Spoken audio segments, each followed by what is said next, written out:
forming new leaders. So in 1946, AIESEC was born. So I'm going to talk a bit about what is actually AIESEC, what we actually do, and what is the main values of the organization. So good so far? Understand everything? Yes. Yes? Good. Okay. So, what is AIESEC? As I said, it's a global non-political, independent, non-for-profit organization run by students and recent graduates of institutions. So its members are interested in world issues, leadership and management, and it's not discriminating. So what we do is actually sending young people abroad to have an impact in different communities. Like for example, we are in Indonesia, but there are many projects even elsewhere in Indonesia, elsewhere in the world, to help people develop and have different kind of impacts. So the way we do it is through volunteering project, internships that can be short or longer. Like our project is 6 weeks, but I'm going to talk about it. We're going to talk about it later. So yeah, we want to do development experiences.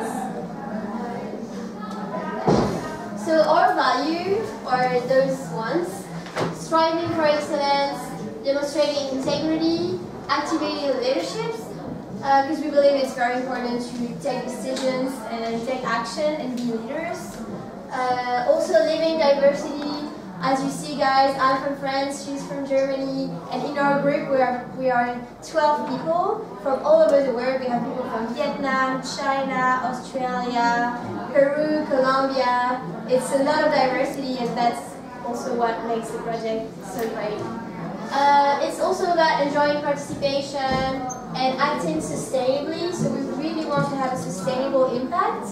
So for some projects, for example, as you maybe know, some people of AIESEC came here last year, and we are coming back this year. So we really want to have a long-lasting impact, and sometimes many waves of projects are needed to have a sustainable, positive impact. You understand everything? Yes. So why are we talking all the time about leadership, and how can AIESEC do it? So we really believe that leadership is important to take action in the world and be independent.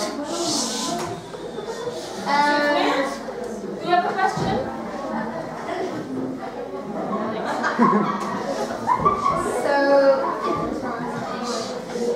So what type of leaders do we actually, what is actually a leader according to AIESEC? It's basically aiming at forming people who are empowering others, solution-oriented. So for example, in this project we face many problems. It's sometimes hard to adapt and find solutions, or sometimes the actual situation doesn't meet our expectations or what we were thinking about. So we have to find a solution all the time, and we want to be self-aware and world citizen. So it means that we actually care about world issues and want to have an impact, even if it's at our own scale, and it may be small, but it's at least the first step, and we want to care about those world issues. So that's it for me, guys, about AIESEC. Do you guys all understand? Do you have questions about the organization or anything? No? Yeah. I also want to add that AIESEC is a youth organization that is very well implemented in all the universities all over the world. For Bandung, for example, the AIESEC office is very big. So if you guys, maybe when you join universities, want to get involved in AIESEC, it's a great organization. You can volunteer in some project abroad, meet people from many different countries, or work in the office of AIESEC to organize different projects and plan everything. I think it's a great experience. So think about it. Maybe you want to take this opportunity later. And if you have any question, you can also talk to Kenneth or Intan, who is there at the back, who are part of the committee of AIESEC, so you can ask them anything if you want. So now Nina is going to talk about our project more precisely. Thank you guys. So you've heard a little bit now about what the big organization does, but why are we actually here? Why did we leave our countries and families and schools and we traveled to Indonesia, so far away from everything we know? And it's about different goals we have in life. It's about different goals the United Nations have and AIESEC have to make the world a better place, the world we live in, to make it more able to have a good living for everyone. So our goal is the first goal, so the most important goal is no poverty. In every country there are some people that are just not as wealthy as others, that cannot afford certain things, that maybe cannot afford an education, go to college, or even basic things like food or clothes. So we try to make an impact to make that better, so that everyone can afford these basic needs. And how do we do that? This is our project, social entrepreneurship. I mean, entrepreneurship is a really big word. It has to do with economy and business, and no one really knows what it means. And then, why is it business, but it's social? So what we try to do is we volunteer. We don't get money for this. We come here to actually help. But we come from a business background. So we try to be social and work with the businesses.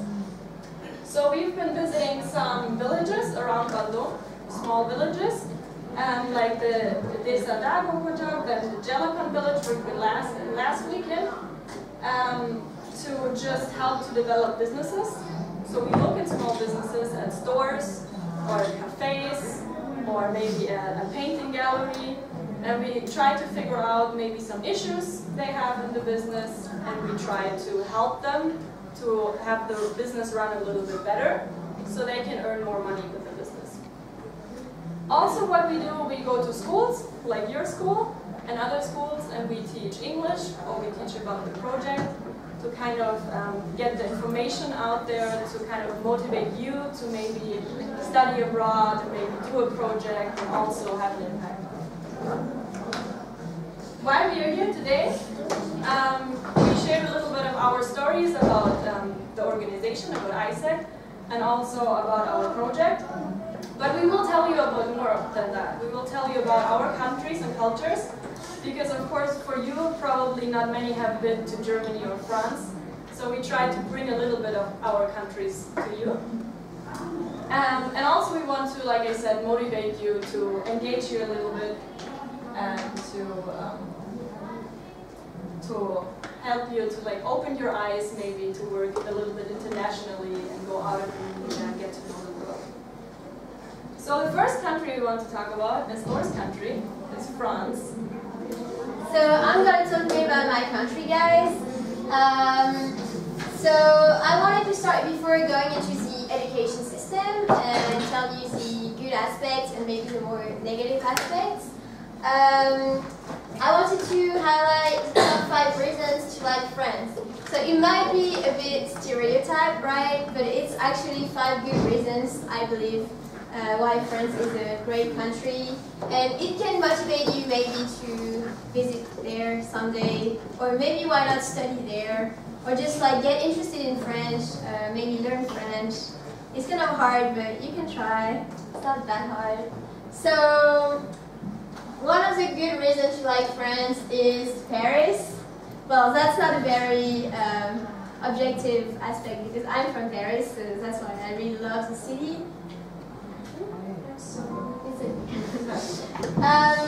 So Paris is a beautiful city. You have many things to explore there. Many people say it's the capital of fashion, of love. It's very cliche, but you have all those neat things like the city of lights, romantic city, blah blah blah. So it's not actually completely true, but some of it is actually true. Like the city is really beautiful. It's really nice to just walk around, see the Eiffel Tower that you see here, or also museums. It's a great cultural city as well. So if you come to France, of course, visit Paris. That's a great place. Second reason is food. So this is like a picture of cheese, which is kind of emblematic of France. We have 300 types of cheese just in France. This is kind of crazy. People are crazy about cheese and wine. But we also have plenty of good food given like the different regions.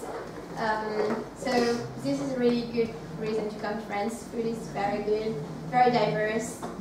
Other reason is tourism and history. So this is a castle in the middle of France from the Renaissance period. So I don't know if you guys have heard of it. It's like in the 16th century. So it's very old. And we have a lot, like plenty of historic places in France, which makes the country beautiful. Like castles, like even older things like big churches, many monuments and buildings, many old cities, even from the Middle Age. So it's really beautiful, and the history is very interesting if you want to learn about it. Also, a good reason to like France is the weather. So the weather in France is very different from Indonesia. Maybe you guys know that we have 4 seasons, right? From winter to summer. But the actual good thing about France is that winter is not too cold and summer is not too hot. So it's quite temperate. And also the weather is very different given the different regions. So you can go skiing or go to the beach or go surfing or visit some forests. Like the climate and landscapes are very diverse in France within the same country, which is not that big. You can actually explore many different areas and many different weather conditions, which is kind of nice. And the last thing is, this is a picture of like train, because the facilities in France are great. We have a big network of trains going around all the country, so it's very easy to use transport to go from different cities to others. And in general, the facilities are very good. Like the education system, as I'm going to talk about, is great. We have health insurance. We have a lot of government-provided facilities, which makes the daily life very nice and very easy for us. So now I'm going to talk. So you understood everything? No questions? Okay. If you have a question, just ask her. Yeah. Don't be afraid. Yeah. Maybe you want to know more about French. Yeah. You may ask. Even if you don't know how to ask in English, you can ask. Wants to ask you. In summer, is there any holidays in France? How long? Yes. We do have big summer holidays of 2 months, from June and July. Actually, July and August. And if you are at university, sometimes Anything else? Anything else? Maybe you want to know the names of cheese. She said that there are many kinds of cheese, yeah, and maybe you want to know the name of each cheese. I actually go from Germany to France just to eat cheese. So cheese, yeah. It's that good.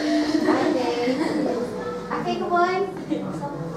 We can add more. Okay. Cheese. Ariel, I want to know about cheese and what are the names of the cheese? actually, so for this picture, this one is camembert. Maybe you've heard of it. It really smells bad, but It's like durian. It smells bad, but everyone eats it. Everyone eats it. I don't personally like it, but some people do, and most of people do actually. This is bleu, which is basically blue, like it means, because it has all these blue dots. It's very strong as well. I don't like it. I'm not real French. I don't like cheese. But this is comté, gruyère, Saint-Nectaire. This is goat cheese. Yeah. Just a few examples. Okay, anything else? Yeah. Who is she? Ayla. What is your favorite cheese? I like comté. I like this because it's not that strong. Very interesting, right? Okay, let's move on. I want to talk a bit about the French education system. So the positive thing, as I said, is we have a free public education. So we have many public universities that are completely free for students in France, but they also have scholarships. And it's a very good level, like the education is a good level, and it's very diverse. And also the reason why it's very good is because the system is a bit different than in Indonesia. We have different schools or university, and each of them is specialized in one area. So we don't really have, we only have a few big universities that cover all the areas, but most of them are like engineering schools, business schools, communication schools. So each institution is very specialized and has developed a good level in their specific area. So if you want to study in France, it can be a good reason. And many courses are, especially in university, are taught in English only. So if you want to study abroad, maybe later in your life, 1 semester or maybe 1 year, don't worry if you're not fluent in French, because it's hard. Many universities give courses in English. So yes, you have to master English first, but this is less hard than French. The negative aspects are that some public universities are not as good as some private ones. So many people choose to go to private education, but it can be very expensive. As you can see, up to 5,000 euros per semester. This is for the most expensive one. You have less expensive, but so 70 million Indonesian rupiah. So this is very expensive, and also the living cost in France is very expensive. Like the rent, the food, the general needs are quite expensive, especially compared to Indonesian standard. But this shouldn't be something that prevents you from wanting to go abroad, because you might want to consider some scholarships. So you guys know what a scholarship is, right? You apply through different universities or governments, and they give you money to study abroad or to do some studies, right? So we have a lot of scholarships. Those are some examples. Some are provided by the universities, some by the government, by the region. I didn't want to go through like many details, because it obviously depends on what you want to study, in which city, what is your actual background in English or French, or what is your interest. So maybe if you're interested, just do your research. But I just want to give you guys the desire to maybe consider it. Why not you? You have the capacity. I'm sure you're all great students, right? Maybe your teacher can tell me. So if you're very serious and passionate, I'm sure you can accomplish your dreams and goals. So believe in yourself and open yourself to new countries and new horizons, because this can make your life change. Hey, do you have any question on education in France? Okay, about education, maybe someday you want to go to France and you wish to study there, right? I wish to study there, and maybe you may ask her what university, what is the best university there, and you may go there and how you can get there, everything. Come on. Sometimes our students feel shy to ask something. We can just add questions. Yeah, we can also have add questions at the end. And also, if you guys are shy to ask the question in English, you can ask your teacher how to say it first, or say it in Indonesian, and some people here will translate it for you. So you can try it in English, but if you can't, it's okay. Maybe later you give them time to, maybe they still think what they are going to ask you, and then later maybe you will ask and answer other questions. Of course. So I'll let Nina talk about her country. Yeah, so I'm actually her neighbor. Maybe you know, Germany and France, they are very close together. So it's a lot of similarities, so a lot of same things I'm going to tell you.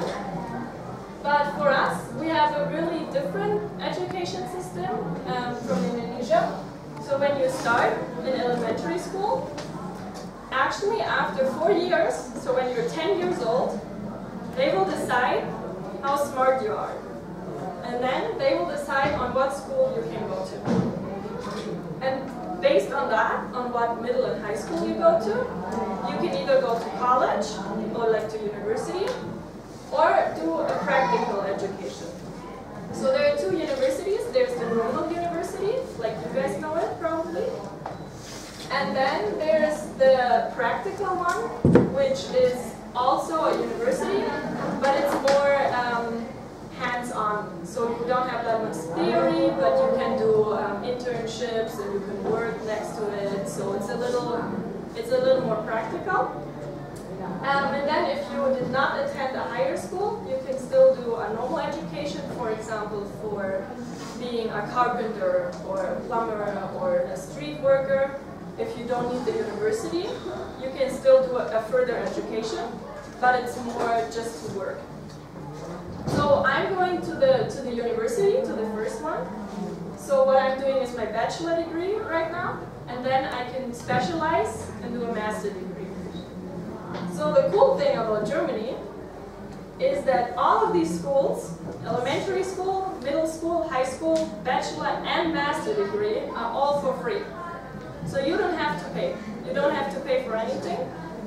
You actually only have to pay like 1 million rupiah for half a year, but that covers all of your books, so you don't have to buy the books. And you get the train ticket for the city you study, so it's not a lot of money. So yeah, a lot of countries send their students, and a lot of students from different countries in the world come to Germany to study, so that they can experience that because they don't have to pay for it. Because you know, if you want to maybe study in the United States or in England, it's very expensive, right? You have to pay so much. So in Germany and in France also, you don't have to, so that's a good opportunity. For the universities, you can see the map of Germany. We have so many universities, I don't even know all of them. So there are like 290 to 300 universities, and they're also specialized. There are ones for architecture or law or for business, so you can look at which ones are the best ones. And actually in international rankings, they are often in like the top 10 to 20. There are always some German universities, especially in Munich, in the south. There are 2 really good ones, and then also in Berlin, in the capital, you have really good universities. So those are definitely worth looking at. Yeah, we have private and public universities as well. So for the private ones, you have to pay, of course.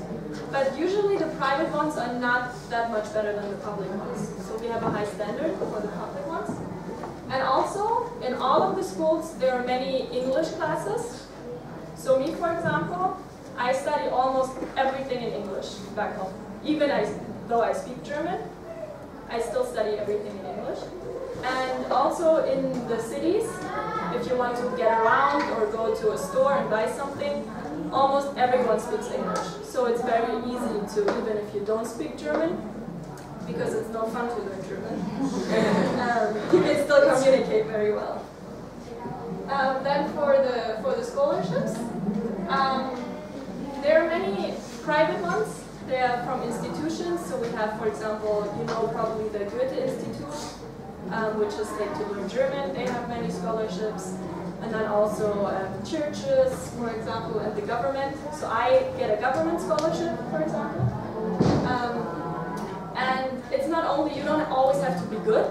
You don't always have to have good grades, because I don't have good grades either. But if you need it, so if you can prove I'm from Indonesia, or like my parents don't earn enough, or I have like 5 siblings and they're all in education, you get a scholarship too. So that's very nice for me. But you have to be approved. You have to write an application, usually. And of course, a lot of people want the money, right? So a lot of people apply. So you have to have like a really good education. and your CV about your life and everything very good. And then about how it is in Germany to study. It's a joke, so don't take it too seriously. But yeah, what my parents think I do, what my teachers think I do, my friends think I do, my boss thinks I do, and what I actually do. So it's all partying. Basically, studying in Germany is really fun. It is competitive. There are many really good students, so you have to study a lot. But it is really fun. There are a lot of activities, and the older classes, they will take you and they will show you the city, and they will go out with you and show you restaurants and everything, so it's very nice. And also, you don't have many presentations or exams. You only have your exams twice a year. So you can do, you have a lot of free time, and then you just need to study for 2 times a year, which is really nice. So it's really fun. It's really fun, and I think it just has a lot to offer. A little like France, you have some great food, you have the public transportation system that goes around the country, and you have a lot of castles and cities, and a lot of actually nice people. I know everyone thinks Germans are really mean and don't really talk to other people, but they're actually nice sometimes. So if you have any questions, you can ask us. And if you don't, we say thank you. Thank you. Terima kasih. Well, explanations, please, about Germany. And we hope we could motivate you a little bit to maybe join AIESEC or to study abroad. Yeah, come on. Oh, don't be shy, please. Okay. That just means we explained very well. Okay. Yeah, some of them are whispering. It's confused for them to ask some questions. Let me see. Come on.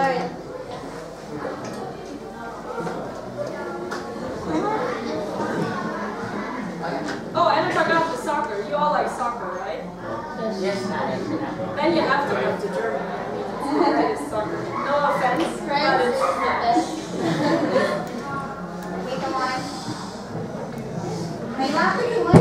You have questions? Well, great. May I ask a question? Okay. First, I often heard that many students from Indonesia go to Germany just for studying engineering. Is that true that there has good engineering?